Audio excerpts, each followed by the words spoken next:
Em meados de fevereiro de 2016, o Espírito do Senhor colocou em meu coração que fizesse um trabalho que pudesse auxiliar pessoas não levadas no arrebatamento da Igreja de Jesus Cristo. Então, por obediência à sua doce voz, resolvi fazê-lo, com propósito de ser útil a você. Nessa carta, quero trazer breves esclarecimentos e orientações à luz da Bíblia Sagrada, as que mais estão em pauta neste momento. O que de fato aconteceu no mundo? Onde estão os que desapareceram? O que ainda está por vir? Ainda há esperança para os que ficaram? O que fazer para me salvar? Bem, vamos lá. Primeiro tópico. O que de fato aconteceu no mundo?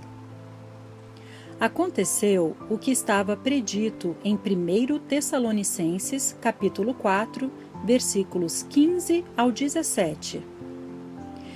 Dizemo-vos, pois, isto pela palavra do Senhor, que nós, os que ficarmos vivos para a vinda do Senhor, não precederemos os que dormem. Porque o mesmo Senhor descerá do céu com alarido e com voz de arcanjo e com a trombeta de Deus. Os que morreram em Cristo ressuscitarão primeiro. Depois nós, os que ficarmos vivos, seremos arrebatados juntamente com eles nas nuvens, a encontrar o Senhor nos ares, e assim estaremos sempre com o Senhor. O mundo estava maduro para o juízo divino. O grau de pecado se elevara a um ponto não mais sustentável pela tolerância de Deus, assim como ocorreu nos dias de Noé. Gênesis, capítulo 6. O que restava ao Pai era enviar seu Filho amado para levar ao céu aqueles que realmente se esforçavam para fazer a sua vontade, andar em santidade, apartados de uma vida habitual do pecado, procurando obedecer a cada dia a sua palavra.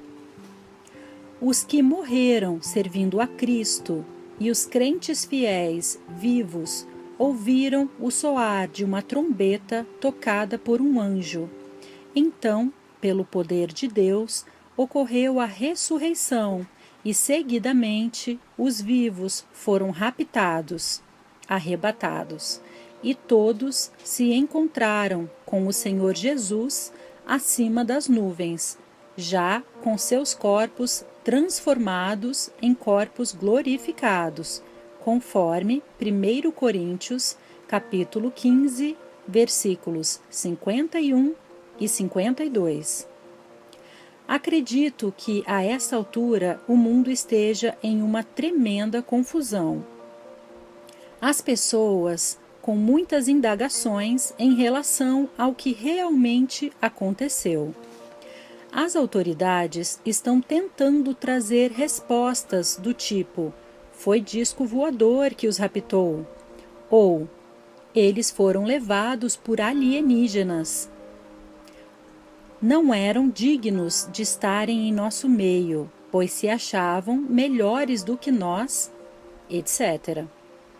De forma alguma aceitarão que foi Jesus Cristo quem levou seus escolhidos, até porque muitos deles não são cristãos, o que colaborará para não admitirem a veracidade das Santas Escrituras.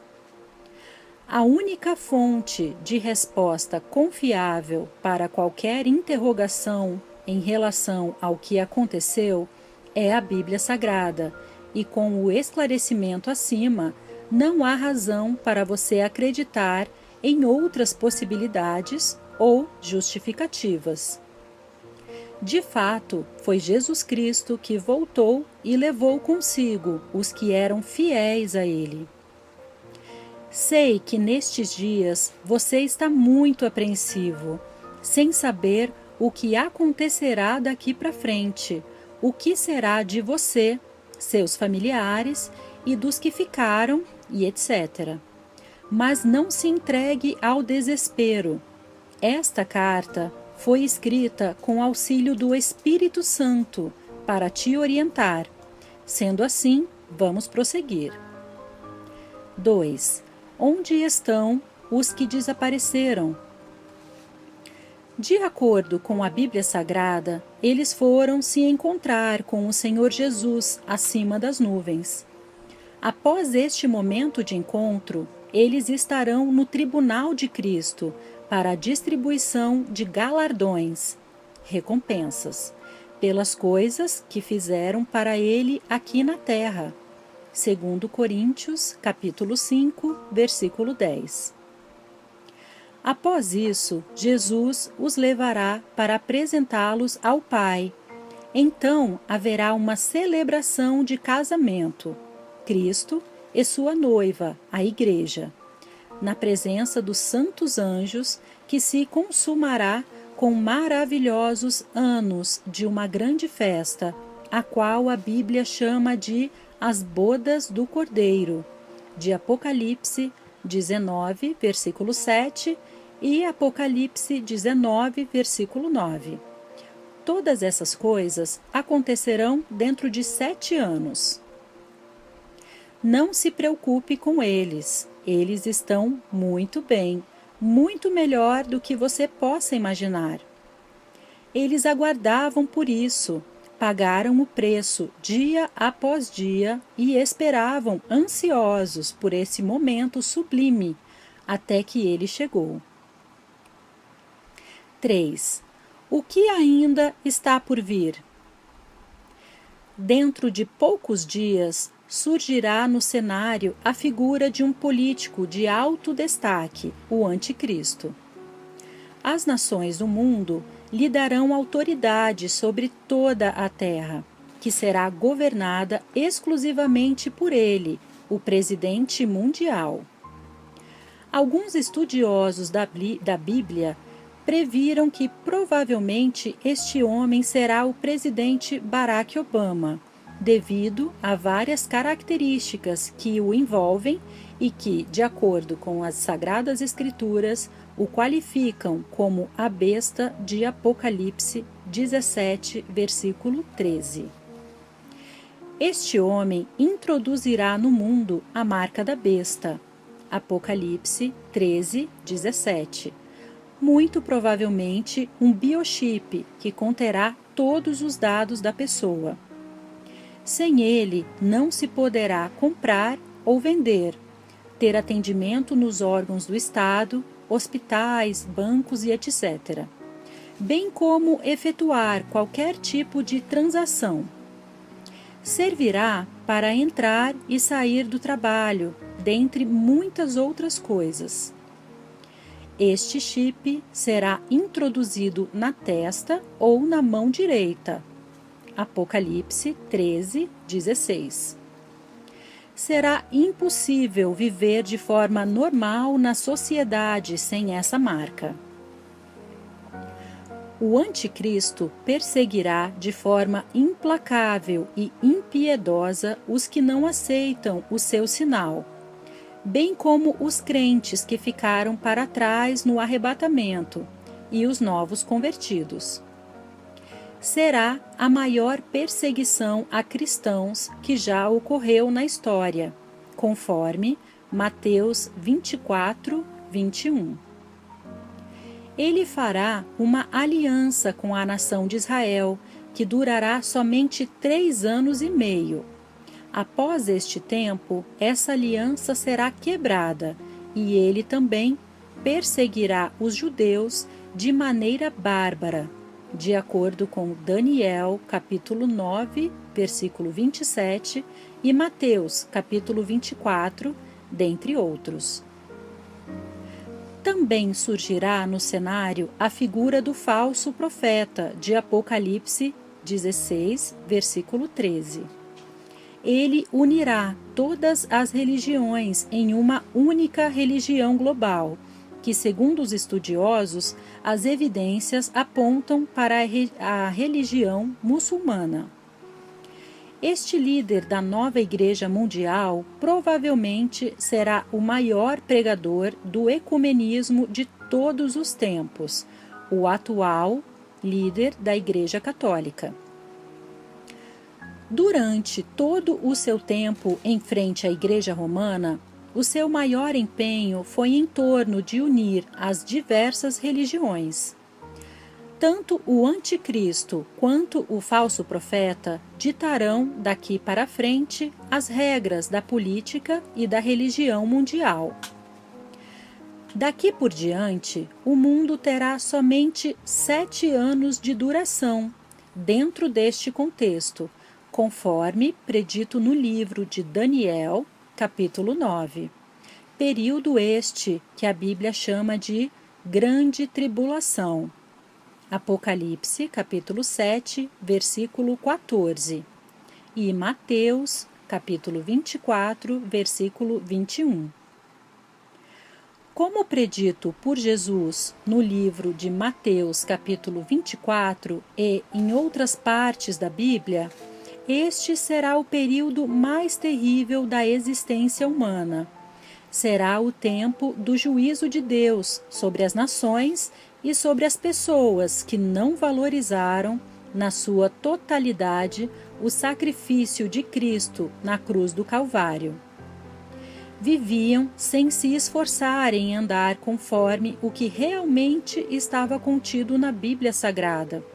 Antes, prefeririam uma religião ou uma igreja que não lhe impusesse censuras ou impedimentos de viver a seu bel prazer, seguindo as emoções e vontades da carne. Para muitos era suficiente ter uma religião. Ocorrerá neste tempo o desenrolar do que está predito no livro de Apocalipse, como grandes catástrofes naturais e mortandades em grande escala, principalmente nos últimos 3 anos e meio. No final, então, destes 7 anos, Jesus, então, retornará com a sua noiva, os arrebatados, e os que não negaram a ele na grande tribulação adentrarão na era do milênio, que ele introduzirá a partir de então, conforme Apocalipse 19 e Mateus 25, dentre outros.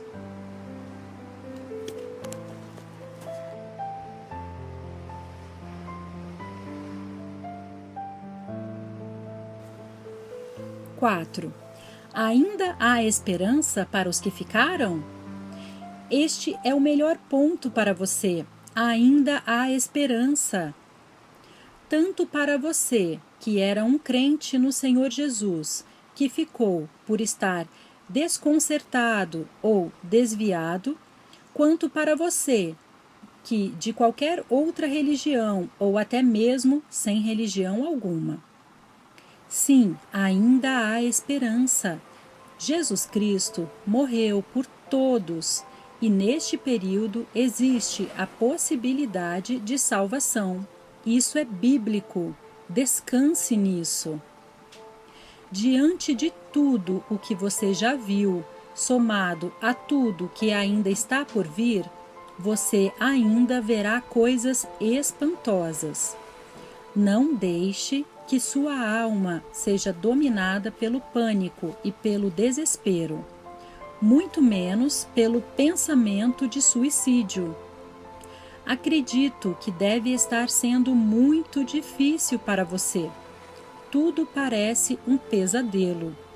Mas, se você se suicidar, estará tudo perdido, pois a Bíblia deixa inferido que os que se suicidam, independentemente das circunstâncias, perderão a sua salvação. Deus nos deu a vida e só Ele pode tirá-la. Então, nem pense nisso. Pense que ainda há uma esperança para você e para os que ficaram. Pense que ainda há a possibilidade de você reencontrar com seus entes queridos, que tanto ama e que desapareceram. A Bíblia assegura isso. Levante a sua cabeça. Ainda existe salvação para você e seus familiares, mas é preciso que sejam fortes e animem-se uns aos outros. Veja o que está dito em Apocalipse. Depois destas coisas, olhei, e eis aqui uma multidão, a qual ninguém podia contar, de todas as nações, e tribos, e povos, e línguas, que estavam diante do trono e perante o Cordeiro, trajando vestes brancas e com palmas nas suas mãos. E clamavam com grande voz, dizendo: Salvação ao nosso Deus, que está assentado no trono, e ao Cordeiro. E todos os anjos estavam ao redor do trono, e dos anciãos, e dos 4 animais, e prostraram-se diante do trono, sobre seus rostos, e adoraram a Deus, dizendo: Amém, louvor e glória, e sabedoria, e ações de graça, e honra, e poder, e força ao nosso Deus, para todo sempre. Amém. E um dos anciãos me falou, dizendo: Estes que estão vestidos de vestes brancas, quem são e de onde vieram? E eu disse-lhe: Senhor, tu sabes. E ele disse-me: Estes são os que vieram da grande tribulação, e lavaram as suas vestes e branquearam no sangue do Cordeiro. Por isso estão diante do trono de Deus, e o servem de dia e de noite, no seu templo, e aquele que está assentado sobre o trono os cobrirá com a sua sombra. Nunca mais terão fome, nunca mais terão sede, nem sol, nem ardor algum cairá sobre eles, porque o Cordeiro que está no meio do trono os apacentará e lhes servirá de guia para as fontes vivas das águas, e Deus limpará de seus olhos toda a lágrima. Apocalipse 7, versículos 9 ao 17. Você viu? Muitos serão salvos nesse período, e este número é muito grande. Não deixe alguns com menos informações te preocuparem, falando que somente 144 mil serão salvos. Isso é um equívoco. Estes 144 mil são pessoas que Deus separou do reino do Messias, Jesus, que virá para introduzir o reino milenar. Há uma enorme possibilidade de você se salvar, e para isso você deverá lavar as suas vestes e as branquear no sangue do Cordeiro. Apocalipse 7, versículo 14. Vamos ver como fazer isso. 5. O que fazer para me salvar? Vamos separar por 3 grupos de pessoas. Primeiro, para você, meu irmão, que ficou devido estar desconcertado, vestes espirituais sujas diante do Senhor. A primeira coisa que você deve fazer é consertar o seu altar com o Senhor Jesus Cristo, ou seja, pedir perdão pelos seus pecados, especialmente por aqueles que te fizeram ficar para trás. Esses pecados vieram em sua mente, assim que ocorreu o arrebatamento, e você se deu conta que foi deixado. Sua consciência é um instrumento do Espírito Santo. Te falou. Você ficou porque estava praticando isso e aquilo. Peça perdão, chore diante de Deus arrependido, e daí para frente, viva em total santidade até o final, aconteça o que acontecer.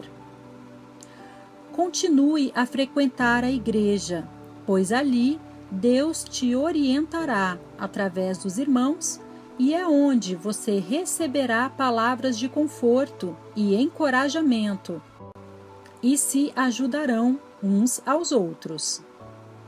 Ajude os mais fracos, em especial os novos convertidos.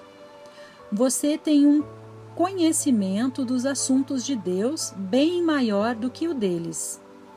Nota: quero tomar um espaço aqui para dizer a todos vocês, caros leitores, que o Espírito Santo estará convosco todos os dias até o final deste período. Ele levou a igreja para Jesus no dia do arrebatamento e depois retornou para concluir sua missão, que ainda não acabou. Imagine você que, com a ajuda diuturna dele, já foi muito difícil para alguns se salvarem. Imaginem sem a sua graça ajudadora no período mais difícil da história. Se Deus vos abandonasse agora, ninguém se salvaria. Não precisaria nem deste período de tribulação, pois sem ele ninguém conseguirá passar por tal período. Deus não virou as costas para vocês. Haverá um avivamento e uma grande colheita de almas nos próximos dias, promovido pelo Espírito Santo. Os que ficaram para trás têm o mesmo valor para Deus que os subiram. Jesus morreu de igual modo por vocês também, e o preço que ele pagou foi muito caro. O Espírito Santo valorizará isso, salvando o maior número de almas possível nesse período. Segundo, para você, meu irmão, que ficou por estar desviado da presença do Senhor. A primeira coisa que você deve fazer é reconciliar-se com o Senhor Jesus Cristo. Procure uma igreja evangélica o mais rápido possível para realizar o ato, reconciliação com um pastor ou obreiro que ficou para trás, diante de testemunhas. Você pode até fazer isto sozinho. Se não for possível, Deus te ouvirá. Arrependa-se de todos os seus pecados e dali para frente viva em total obediência ao Senhor até o fim. Não volte para trás, custe o que custar. Volte a frequentar a igreja enquanto elas estiverem abertas, para obter instruções, pois o anticristo fechará a todas quando a perseguição ao cristianismo começar. 3. Para você, meu querido irmão, que nunca foi evangélico. Acredito que para você tudo está mais confuso ainda, provavelmente por conhecer muito pouco a palavra de Deus. Você não tinha muito conhecimento de que tudo isso poderia acontecer um dia. A maioria dos crentes sabiam.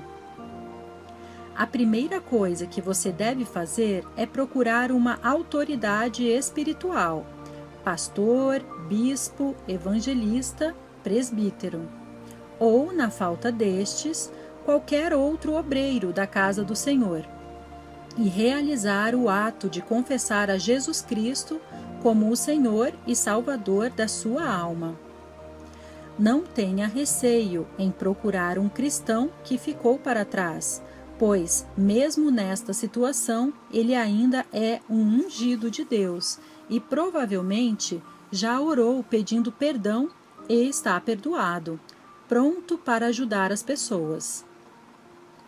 Através desse ato, Deus perdoará todos os seus pecados, porém, tudo deve ser com arrependimento e sinceridade diante dele, para que tenha o efeito perdoador. Isto é bíblico. Hebreus 12, 16 e 17.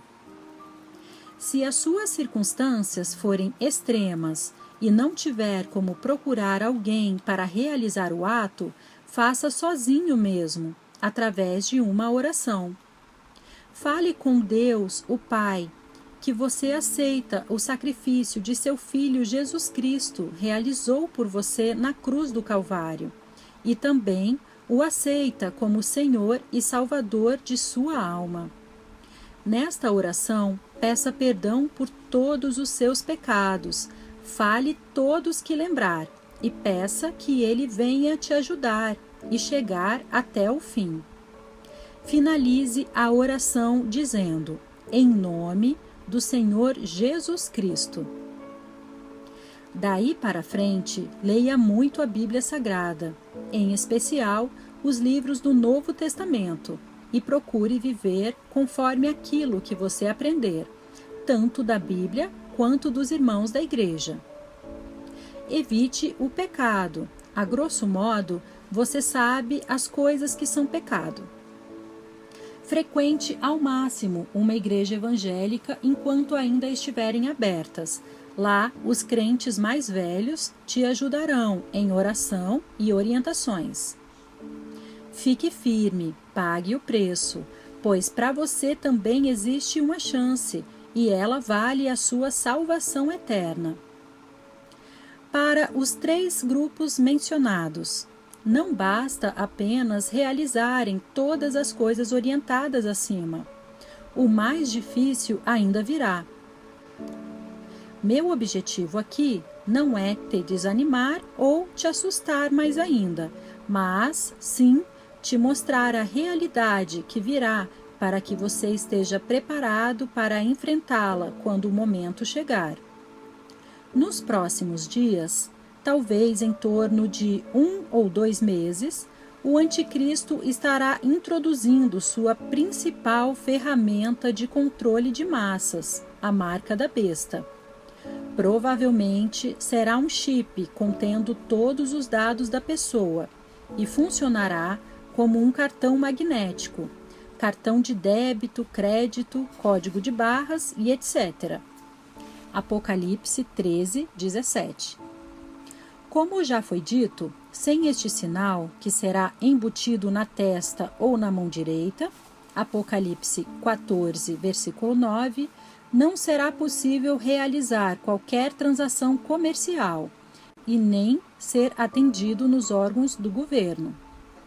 Será difícil demais viver sem essa tecnologia e, se não bastasse tais dificuldades, a besta, o anticristo, perseguirá de forma implacável aqueles que não aceitarem sua marca, sob a alegação de que tais pessoas se opõem ao seu governo, como também perseguirá a todos que não fizerem parte da nova religião mundial. E a pena capital para tais crimes será a decapitação, método principal de o Islã punir seus opositores, conforme Apocalipse 20, versículo 4. E vi tronos, e assentaram-se sobre eles, e foi-lhes dado o poder de julgar. E vi as almas daqueles que foram degolados pelo testemunho de Jesus e pela palavra de Deus, e que não adoraram a besta, nem a sua imagem, e não receberam o sinal em suas testas, nem em suas mãos. E viveram e reinaram com Cristo durante 1000 anos. Frente a tudo isso, a pressão será tão grande que as pessoas serão tentadas a ceder e aceitar logo esta tal marca, para se verem livres dos seus problemas e escaparem da guilhotina. Mas é aí que mora o perigo. Quem aceitar a marca da besta, seja ela um chip ou qualquer outra coisa, será condenado instantaneamente no exato momento que o permitir. E uma vez aceitado a marca, não haverá mais volta, mesmo que haja arrependimento.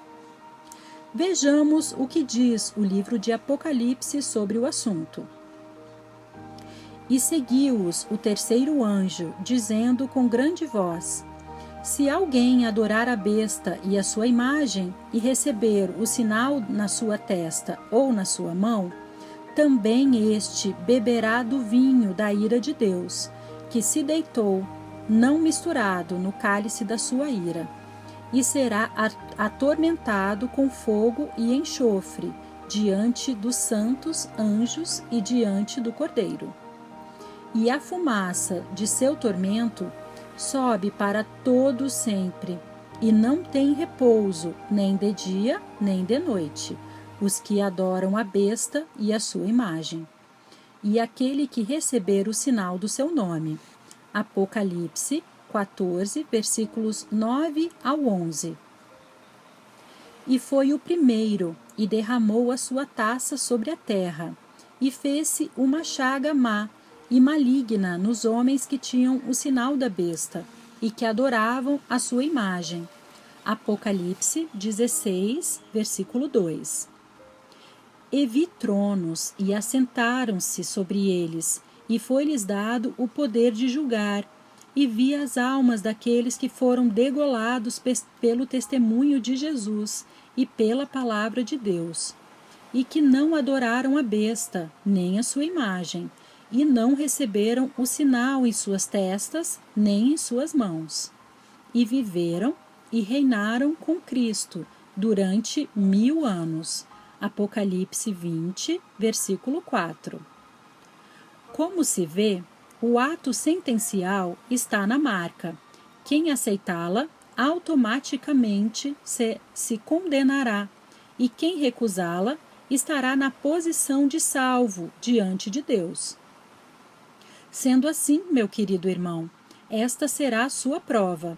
Não aceite de forma alguma esse sinal na testa ou na mão direita, em hipótese alguma. Se você fraquejar frente às pressões e ceder, estará tudo perdido, e isso por toda a eternidade. Vou esclarecer ainda mais, para que não reste nenhuma brecha para distorções na sua mente. Quem aceitar a marca da besta na testa ou na mão direita, estará condenado eternamente. Mateus 25, versículos 46. Aos terríveis flagelos do inferno, que é real. Marcos 9, versículo 43 ao 48. O qual depois será jogado dentro do lago de fogo. Apocalipse 20, versículo 15 e 21, versículo 8. Isso parece demais para nós humanos aceitarmos, mas é a mais pura realidade. Por isso, Jesus Cristo morreu por nós, para nos livrar deste sofrimento eterno. O anticristo também se assentará como se fosse um Deus no templo de Deus, que será construído em Jerusalém, e exigirá adoração. Quem o adorar será condenado. 2 Tessalonicenses, capítulo 2, versículos 3 e 4. A essa altura, você deve estar se perguntando: o que então posso fazer para me salvar? Como escapar da tamanha perseguição? A orientação do Senhor Jesus Cristo para os judeus em Mateus 24 foi para que, quando viesse o anticristo no templo de Deus, onde exigirá adoração, que eles se escondessem pelos montes, montanhas, para fugirem da perseguição que será levantada contra os que não o adorarem. A mesma orientação dele aos judeus, penso eu, pode ser uma aplicada ao restante dos cristãos. Acredito que o melhor lugar será aquele às escondidas, nas florestas, montanhas, cavernas, em locais que acredito que o próprio Deus providenciará através dos seus filhos, os quais se empenharão por fazerem a notícia da existência de tais abrigos se esparramar. Muitas pessoas se ajuntarão em tais lugares, para onde levarão muitos alimentos, principalmente enlatados, e acabando esses, acredito que viverão da agricultura de subsistência, até que se completem os 7 anos do período, que se encerrará com a volta de Jesus. Os que não conseguirem se esconder serão capturados pela força de busca do anticristo e degolados. Meu irmão, sei que quando você pensa que terá de enfrentar todas essas coisas e a sensação de pesadelo e desespero enchem a sua alma, mas não se entregue, não olhe para trás. Erga a cabeça e lute por sua própria vida. Seja forte. Deus está do seu lado. Ore muito e sempre. O Espírito Santo estará te conduzindo. O máximo que poderá ocorrer é o anticristo tirar a sua vida, seu corpo. Porém, a sua salvação eterna ninguém conseguirá tirar. E isso é o que importa neste momento. Dê graças a Deus que ainda existe a possibilidade de salvação eterna. Sua misericórdia repousa sobre você. Muitos de vocês são parentes de nós que subimos. Quando estávamos na terra, orávamos muito e depositávamos orações diante do trono de Deus para que Ele vos salvasse. Antes ou mesmo no período da grande tribulação, essas orações serão lembradas por Deus agora e com certeza te ajudarão a prosseguir até o fim. Fiquem firmes e sigam avante com fé em Deus. Logo, tudo isso terminará e vocês estarão juntamente conosco. Estamos esperando por vocês. E eu ouvi uma grande voz do céu que dizia: Eis aqui o tabernáculo de Deus com os homens, pois com eles habitará, e eles serão o seu povo. E o mesmo Deus estará com eles, e será o seu Deus. E Deus limpará de seus olhos toda lágrima, e não haverá mais morte, nem pranto, nem clamor, nem dor, porque já as primeiras coisas são passadas. Apocalipse 21, versículos 3 e 4. Que a paz do Senhor Jesus esteja com todos. Amém. De um amigo e irmão em Cristo.